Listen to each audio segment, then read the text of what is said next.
তার রূপ কিরকম কেউ জানতো না। জন্মজুড়েরা কাজ করতে চাইতো না। আজকে আমরা যাচ্ছি ভূতের বাড়ির সন্ধানে। ব্লগটা খুবই ইন্টারেস্টিং হতে চলেছে, সুতরাং অবশ্যই শেষ পর্যন্ত দেখো। অনেক নতুন নতুন ইনফরমেশন পাবে, প্লাস ভয়ানক কিছু হয়তো দেখা পেলেও পেতে পারো, তো অবশ্যই শেষ পর্যন্ত দেখো।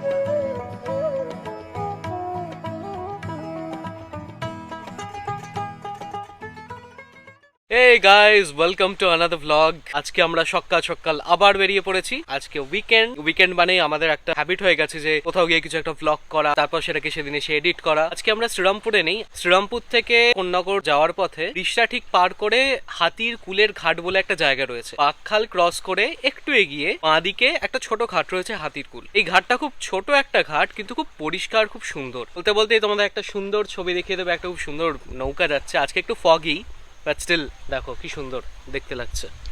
হাতির কুলের ঘাটটা আমরা দেখতে এলাম, আমরা আসিনি কখনো, তো জাস্ট এক্সপ্লোর করতে এলাম যে ঘাটটা কিরকম। তো দেখে আমাদের বেশ ভালো লাগলো, নিরিবিলি। তোমরা যদি কেউ কাছাকাছি থাকো বিকেলে আসতেই পারো জাস্ট ঘাটে কিছুক্ষণ বসার জন্য। তবে ঘাটে বসার সেরকম অ্যাজ কোনো জায়গা নেই, একটু স্লিপারি, ভীষণই স্লিপারি অ্যাকচুয়ালি। তো শুনতেই পাচ্ছ যে জলের কলকল শব্দটা, ন্যাচারাল যে শব্দটা ভীষণ সুন্দর। এই শব্দটা শুনতে খুব ভালো লাগে। আমরা এরপরে যাব ভুতুড়ে বাড়ি দেখার জন্য। এর পাশেই একটা ঘাট আছে, বিশালাক্ষী ঘাট। আগের দিন খোঁজ খবর নিয়েই এসেছি ফেসবুক থেকে যে ওই ঘাটের ওখানে একটা পোড়ো বাড়ি আছে, দেখা যাক ভূত দেখা দেবে কিনা। আমি চশমা পরে আসিনি, কারণ স্বচ্ছ চোখে আমি ভূত দেখবো।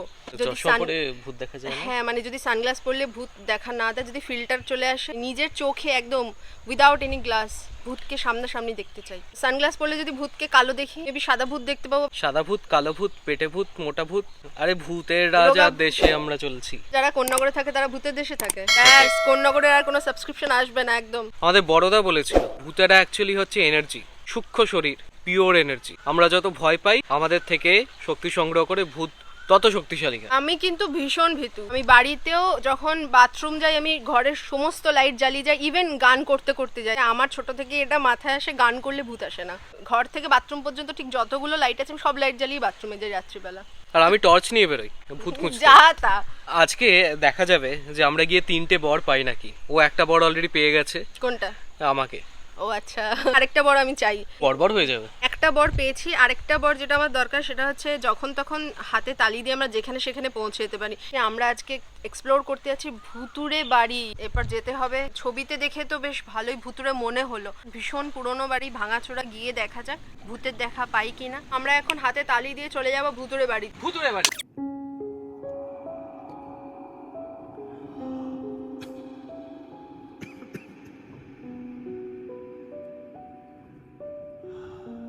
এই সেই ভুতুড়ে বাড়ি যেটা আমরা বলছিলাম, পুরো বাড়ি অনেক দিনকার পুরনো, তোমরা দেখতে পাচ্ছ।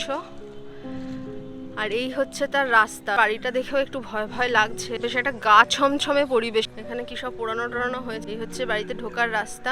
আজকে তার উপরে আবার মেঘলা, দিনের বেলাতেও গা ছমছম করছে। আজকে একদিক দিয়ে ভালো হয়েছে যে রোদ্দুর নেই, রোদ্দুর থাকলেও ভালো হতো, কিন্তু আজকে খুব মেঘলা মেঘলা একটা কুয়াশা। আমি জানি না এটা ভূতের আদর্শ সময় কিনা। ভর দুপুর যেমন ভূত দেখার আদর্শ সময়, মাঝরাত যেমন আদর্শ সময় ভূত দেখা পাওয়ার।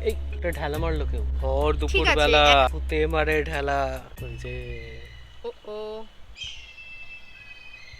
এই বাড়িটা দেখে কিন্তু ভয় লাগারই কথা। উপরে বারান্দা যেটা রয়েছে, মানে এটা বোঝাই যাচ্ছে যে পুরনো বাড়ি।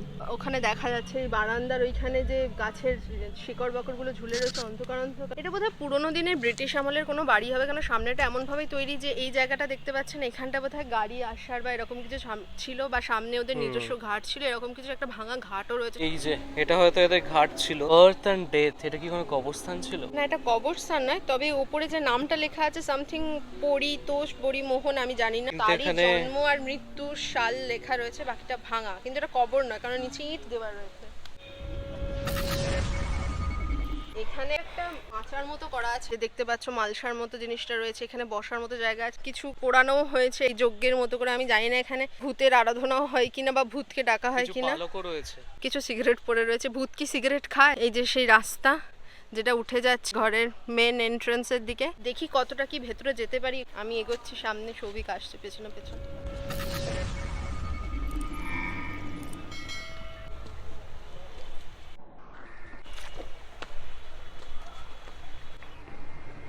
আমার কিন্তু অলরেডি ভয় লাগতে সত্যি শুরু করেছে, কারণ ঘরের দালানটা ঢুকতে ঢুকতেই না একটা বেশ ঠান্ডা ফিলিংস এলো। এই ভেতরটা সত্যি অন্ধকার, কিন্তু ঢোকার সাথে সাথে একটা ঠান্ডা হাওয়া অনুভব করলাম। আমি সত্যিই ভূতে ভয় পাই। ঘরের ভেতরে তো আমি ঢুকে দেখবো কি আছে। ঘরটা ভীষণই ফাঁকা, কিন্তু ভাঙা।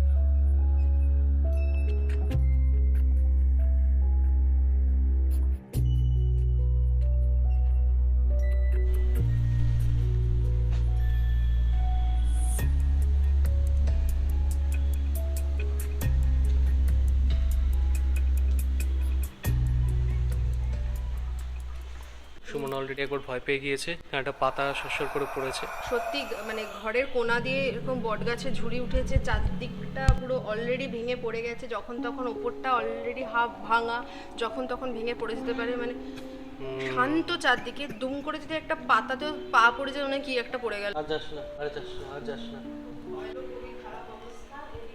না, কারণ সমস্যাটা হচ্ছে এই সমস্ত বাড়িতে আমার যেটা ভয় লাগে, সাপ খোপের প্রবলেম থাকে।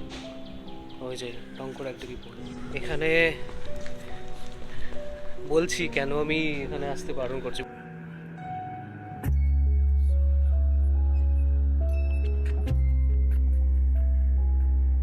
চশমা পরে নিয়েছি কারণ ভূতের দেখা পাইনি। এইটা হচ্ছে অ্যাকচুয়াল ঘাট, যেটা ভেঙে গেছে, যেটা বাড়ি লাগোয়া ছিল। আপনি এখানেই লোকালি থাকেন? হ্যাঁ, আমি সামনে বাটা ইন্ডিয়া লিমিটেড বা বাটা যে অল ওভার ওয়ার্ল্ডে বাটার হ্যাঁ জুতো, হ্যাঁ, আমরা যে জুতো পরি।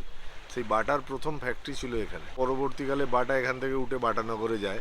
আমাদের এখানে সব গোঁড়া লোকজন ছিল, ব্রাহ্মণদের এরিয়া, তো ওই গরুর মোষের জুতো থেকে মানে চামড়া থেকে জুতো তৈরি হবে, সেটা এখানকার লোকজন অ্যাকসেপ্ট করেনি, আচ্ছা। প্রোটেস্ট করেছিল, তাই জন্য এখান থেকে উঠে চলে যায়। পরবর্তীকালে এখানে একটা নারকোল তেলের ফ্যাক্টরি ছিল। নারকোল তেলের ফ্যাক্টরিটাও চলেছিল অনেক বছর, বন্ধ হয়ে যায়। মালিকরাও এখান থেকে উঠে এখন মালিকরা কলকাতায় থাকে। শুনেছি যে এই যে শঙ্করাচার্য আশ্রম পাশে আছে না, রাজরাজেশ্বরী মঠ, এই মালিকরা নাকি ওই শঙ্করাচার্য আশ্রমকে এই জায়গাটা দান করে দিয়েছে। লোক মুখে শোনা, এর কোনো সত্যতা আমার জানা নেই। তবে ওদের বিভিন্ন প্রোগ্রাম এখানে যাগযজ্ঞ একবার হয়েছিল, খুব বড় করে 108 কুণ্ড করে যাগ হয়েছিল এখানে, প্যান্ডেল করে পরিষ্কার করে। আচ্ছা, তারপর থেকে আর ইউজ হয় না, এরকম পোড়ো বাড়ি হয়ে পড়ে আছে। আচ্ছা, মানে এখানে ওই ওনারাই থাকতেন, ওনারা, হ্যাঁ, ওই যারা আপনার ওই নারকোল তেলের মিল ওনার ছিল, তারা এখানে ফ্যাক্টরিও চালাতেন, তারা নিজেরাও বাস করতেন একটা সময়। Thank you. এটা কোম্পানিরই ঘাট ছিল, এইখানে বাউন্ডারি ছিল, বাউন্ডারিতে সব জলের এতে ভেঙে দিয়েছে। এইখানে এমনি লোকজন আসে কি? ভিতরে কেউ যায় না, কারণ ভিতরে অনেক বিষাক্ত সাপ আছে, প্রচুর সাপ আছে।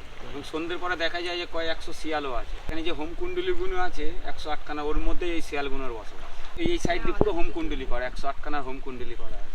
পুরী শঙ্করাচার্য মহারাজ করেছিলেন, 1 মাস ধরে হয়েছিল এই যজ্ঞটা। মন্দিরটা আমরাই করেছিলাম, সামনে বিশালক্ষী মায়ের মন্দির, অনেক পুরনো পুজো হয়। একসময় পুজো হতো ওই গঙ্গার ওই কোনাতে নিচে, সবাই কন্যাগরের লোক জানতো বিশালক্ষী মা, তার রূপ কিরকম কেউ জানতো না। পুরোহিত ডেকে আমরা এখানে এই পুজোটা প্রতিষ্ঠা করি। অনেক পুরনো পুজো, এই পুজোটা আমার মামারা করতো।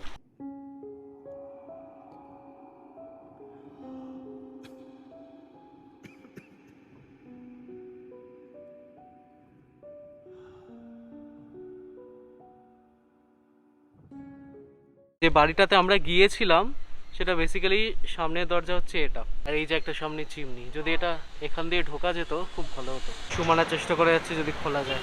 এখানেই থাকে দারোয়ান, কিন্তু আলটিমেটলি এখন তাকে খুঁজে পাওয়া যাচ্ছে না। কত ডাকাডাকি, এই হচ্ছে মেন বিল্ডিং। দারোয়ান থাকলে ভেতরে যাওয়া যেত, দারোয়ানকে পাচ্ছি না। এই ভেতর দিয়েই আপনাদেরকে দেখাচ্ছি, কি আর করব। ভূতের দেখা তো পেলাম না, তাই ডাবের জল খেয়েই তেষ্টা মেটাতে হচ্ছে। এই গরমকাল পড়ছে, এবার শুরু হবে ডাবের দিন।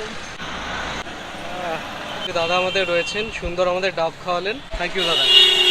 বাটার এখানে কারখানা হয়। পরবর্তীকালে ক্যানালার মিল বলে ভগতদা ওরা ক্যানালার মিল করে। আর আগে যদি ধরো ডাচেদের এখানে ডক ছিল, এই ডকটা এখন গিয়ে বুঝতে পারবে না কিছু, কিন্তু গেলে ওইদিকে দেখা যায় তলার দিকে। বাটা এখানে পূর্ণবর্ষের নাম পাল্টে বাটানগর করতে চেয়েছিল। এই কারণে এখানকার তখন যারা বিশিষ্ট লোক ছিলেন এটা করতে চায়নি। তার মধ্যে একজন ছিলেন হচ্ছে নৃসিংহদাস বসু। আমরা এখানকার বহু পুরনো জন্মজুরেরা কাজ করতে চাইছে না। এইখান দিয়ে সাপ ক্রস করে এদিকে আসে, ভর্তি হয়ে যায়, গাড়ি দাঁড়িয়ে যায়। রাত্রিবেলায় সমস্ত দেখা যায়, আমরা দেখতে পাই। অনেক ইনফরমেশন পাওয়া গেল, এবারে পেট পুজো করতে হবে। পেট পুজোর পরে আমি আর সৌভিক চলে এসেছি একটা গঙ্গার ধারে। তো আমরা এটাই ডিসকাস করছিলাম যে ভূতেরা কি সত্যি শুধু পুরনো বাড়ি বা হন্টেড হাউসেই থাকে? সেগুলো যদি ভেঙে চুড়ে এইরকম যদি বাড়ি তৈরি হয়, এইরকম ফ্ল্যাট কিনে কি থাকবে ভূতেরা? তোর কি বক্তব্য? সবেরই সুদূর প্রসারী পরিকল্পনা হয়। ভূতেদের সমস্ত বট গাছ, শেওড়া গাছ কেটে কেটে ফ্ল্যাট হয়ে যাচ্ছে। ভূতেদের পুনর্বাসনের দায়িত্ব কে নেবে?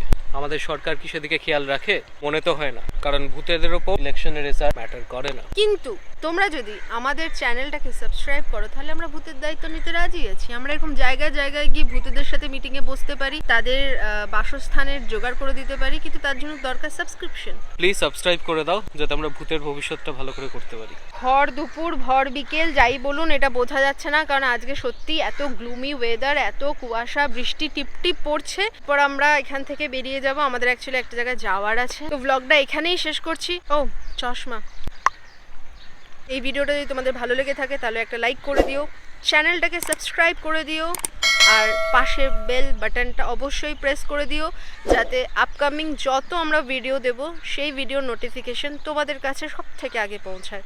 Thank you so much for watching. Until the next vlog, take care, stay safe, ciao. ছুটির দিনে ব্লগের জন্য দিয়েছিলাম পারি, ছুটির দিনে ব্লগের জন্য দিয়েছিলাম পারি। আজ আমাদের ডেস্টিনেশন ভূতের বাড়ি। বাবা বাবা